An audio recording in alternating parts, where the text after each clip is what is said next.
Hola chicos, ¿qué tal? Mi nombre es Sol Bautista Vázquez, soy estudiante del tercer año de Medicina Humana en la Universidad Peruana Cayetano Heredia, miembro de la Sociedad Estudiantil de Ciencias Clínicas. En esta ocasión les traigo la presentación de modificaciones de la herencia. En la parte inferior podrán encontrar mi correo por si se les presenta alguna duda. Estos son los objetivos que vamos a ir desarrollando a lo largo de la presentación. Identificar las variables de la relación entre fenotipo y genotipo, conocer los conceptos básicos de las modificaciones de la herencia e identificar cómo se dan las mutaciones del genotipo para la generación de una o varias manifestaciones. Este es el índice que vamos a ir desarrollando. Modificaciones de la herencia, expresión variable, mosaicismo, pleiotropía, penetrancia, herencia mitocondrial. Bien, para iniciar a hablar de este tema, lo que vamos a hacer primero es plantearnos la siguiente pregunta. ¿Cómo saber la causa de una enfermedad hereditaria? Para responder esto, lo primero que vamos a ver es la relación genotipo-fenotipo. El genotipo en sí es la información genética que posee un organismo, un individuo en particular, en forma de ADN. Y el fenotipo es el conjunto de caracteres visibles que un individuo presenta ya como resultado entre la interacción de genotipo y el medio ambiente. Este concepto de genotipo-fenotipo se aplica en sí para las enfermedades hereditarias al decir que el genotipo, o sea, tú tienes una cierta información que se va a manifestar a través de ciertas enfermedades.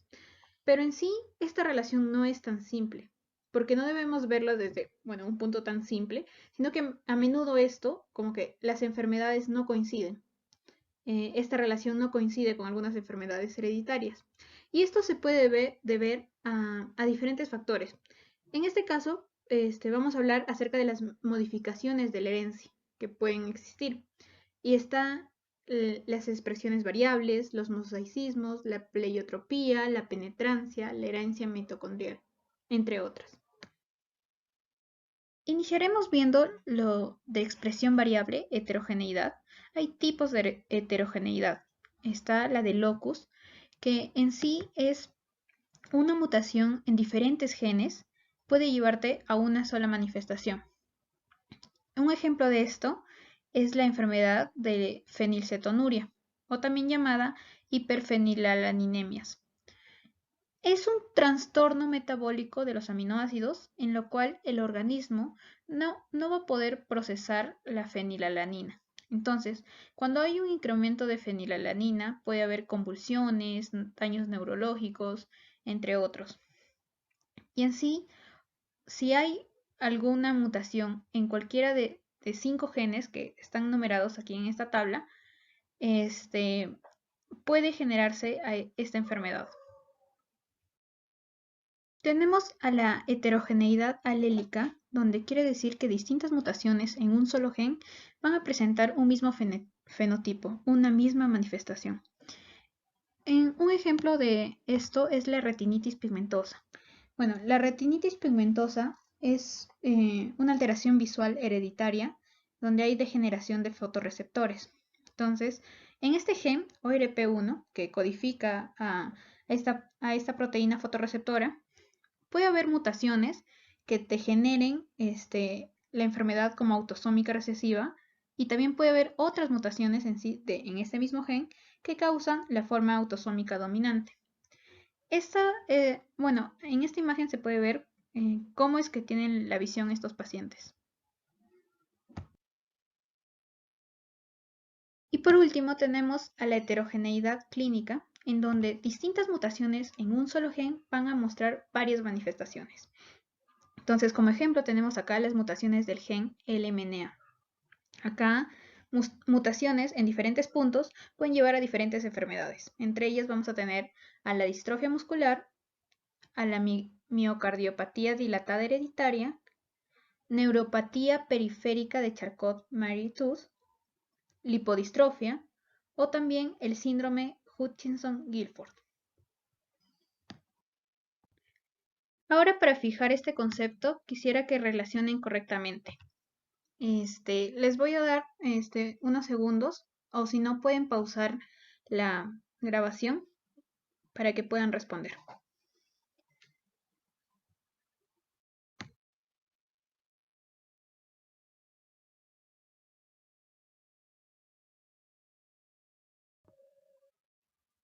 Bien, la respuesta era 1A, 2C, 3B.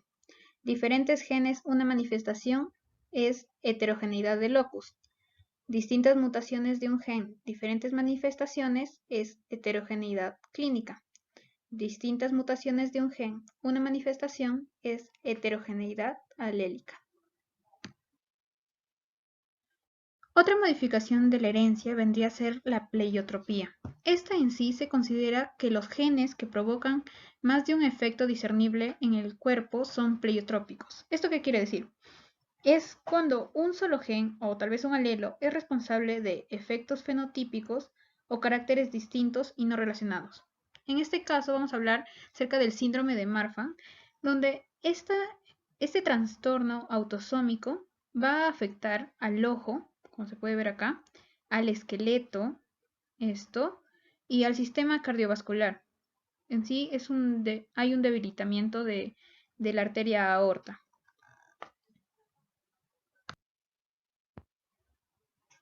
Hablando de la penetrancia, en sí la penetrancia es la probabilidad de que un alelo o alelos mutantes presenten cualquier nivel de expresión fenotípica. Se ve el nivel de expresión. Entonces, este término está relacionado con lo que es la expresividad. La expresividad viene a ser lo que es la gravedad de expresión del fenotipo en individuos que van a presentar un mismo genotipo causante de una enfermedad. Vamos a ver penetrancia reducida y penetrancia dependiente de la edad. La penetrancia reducida en sí es cuando una persona tiene el genotipo, pero no el fenotipo. Ya, ¿cómo es así? Vamos a hablar en este caso del retinoblastoma. Este retinoblastoma es un trastorno autosómico dominante donde se presenta un tumor ocular maligno. Como se puede ver en este heredograma, todos los autosómicos dominantes lo tienen al genotipo. O sea, pero solamente esto, el de acá, no va a desarrollar la enfermedad. Y es porque en sí, el 10% de portadores obligados de este alelo causante de esta enfermedad no, no va a presentarlo, pero sí el 90%, o sea, la mayoría. Entonces se va a decir que el 90% es la penetrancia del genotipo causante de la enfermedad.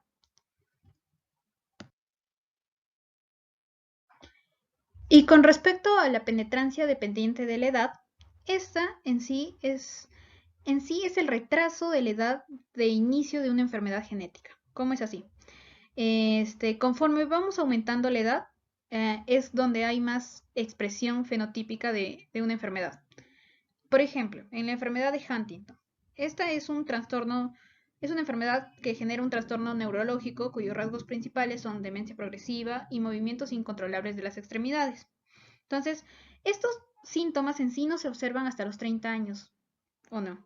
Pero muchas veces quienes desarrollan las enfermedades tienen hijos antes de ser conscientes que son portadores de este alelo, causante de la enfermedad. Entonces, por ejemplo, si la enfermedad estuviera presente en el nacimiento, casi la totalidad de personas afectadas morirían en sí antes de llegar a una edad reproductiva y la frecuencia de esta enfermedad en la población sería mucho menor. Pero esto no, bueno, no es así, ¿no? Entonces, el retraso del inicio de la enfermedad va a reducir en sí la selección natural contra un alelo causante de la enfermedad. Y esto va a aumentar la frecuencia de la población. Entonces, por eso se ve esta gráfica donde a medida que avanza la edad, va a haber una mayor frecuencia de esta expresión de esta enfermedad. Ahora vamos a hablar de mosaicismo. En un solo individuo está la presencia de dos líneas celulares o más que son genéticamente diferentes, pero de un mismo cigoto. En este caso nos vamos a imaginar a un queque marmoleado. Hay vainilla y chocolate, pero en una misma porción, como se puede ver en la imagen. Entonces, vamos a ver que el espermatozoide más el ovocito van a formar un cigoto, ¿no? Entonces puede suceder un cambio genético que a través de las replicaciones va a generar un embrión mosaico, como se ve en la imagen. Entonces, este mosaicismo en sí se da por replicación del DNA, también porque se puede afectar a cualquier célula o tejido. Además, se da en cualquier momento después de la concepción hasta la vida adulta.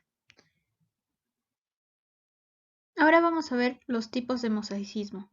Tenemos el mosaicismo confinado en la placenta.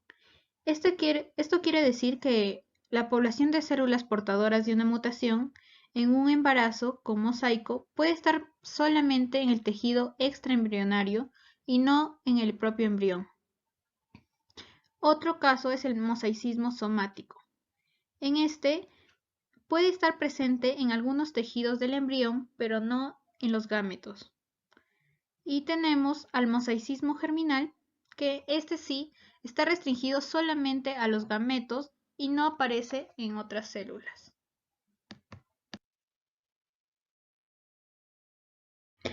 Un ejemplo de mosaicismo germinal es la osteogénesis imperfecta de tipo 2. Esta enfermedad se vio que había progenitores no afectados que tenían múltiples hijos afectados por esta enfermedad. Esto llevó a concluir que la osteogénesis imperfecta podría tener un rasgo autosómico recesivo, pero esto fue cuestionable porque luego se hicieron experimentos con el ADN de los espermatozoides de un padre que tenía 2 hijos con osteogénesis imperfecta y se vio que en realidad toda la mutación estaba dentro de, de sus células espermáticas. Entonces, llevando a establecer que era de tipo de era perteneciente al tipo de mosaicismo germinal y no era un autosómico recesivo. Ya finalizando, el último tipo de modificación de herencia que veremos será el de herencia mitocondrial. No todos los ARN y las proteínas que sintetiza una célula son codificados por el ADN del núcleo. En realidad, una pequeña fracción se va a codificar por genes localizados en el genoma mitocondrial. Bien, las mitocondrias son organelas eucariotas encargadas de generar la energía necesaria para la actividad celular y tienen su propio genoma. El ADN de la mitocondria es pequeño y circular. En las células hay al menos 1000 moléculas de ADN mitocondrial distribuidas en cientos de mitocondrias individuales, a excepción del ovocito maduro, ya que este contiene 100.000 copias de ADN mitocondrial. El ADN mitocondrial, a diferencia del ADN nuclear, se va a heredar de la madre, mientras que el ADN nuclear se hereda de ambos progenitores. Entonces, por lo tanto, la herencia mitocondrial tiene lugar únicamente por la línea femenina, como se ve en el heredograma. Bien, como ya sabemos, círculo significa sexo femenino y cuadrado significa sexo masculino. Entonces, por ejemplo, si hay una mutación en el ADN mitocondrial de la madre, los hijos de esta mujer, todos los hijos van a heredar la mutación. Pero sus hijos de sexo masculino no van a heredarlo a sus descendientes. En cambio, las de sexo femenino sí lo harán, como se puede observar y apreciar aquí. Entonces, para concluir, ¿de dónde viene el genotipo de las mitocondrias que tenemos? ¿Del padre, madre, ambos o ninguno?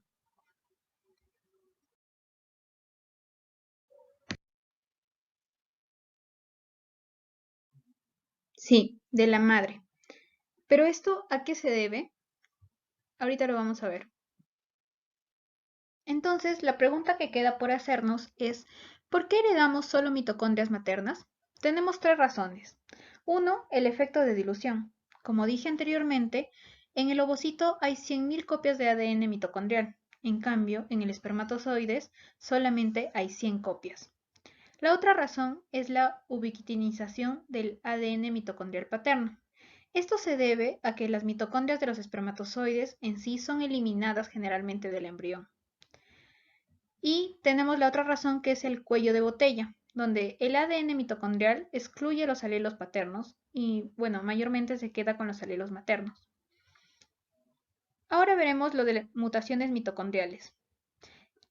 Se genera la homoplasmia y la heteroplasmia. En la homoplasmia todas las mitocondrias son iguales. En cambio, en la heteroplasmia hay tanto mitocondrias mutadas como mitocondrias normales.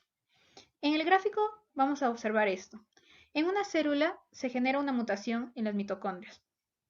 Entonces, como al momento de proliferar, y luego de suceder la segregación aleatoria, se va a generar tanto que haya fenotipo de enfermedad como fenotipo normal. Las que tienen fenotipo de enfermedad se debe a que hay mayor número de mitocondrias mutadas que de mitocondrias normales. Y en el fenotipo normal hay más mitocondrias normales que mutadas. Esto es porque en sí para que se genere la enfermedad tiene que haber, el número de mitocondrias mutadas tiene que ser mayor porque tiene que superar un umbral para que así se dé la expresión fenotípica. Un ejemplo una enfermedad que genera todas estas mutaciones sería la neuropatía óptica hereditaria de Leber.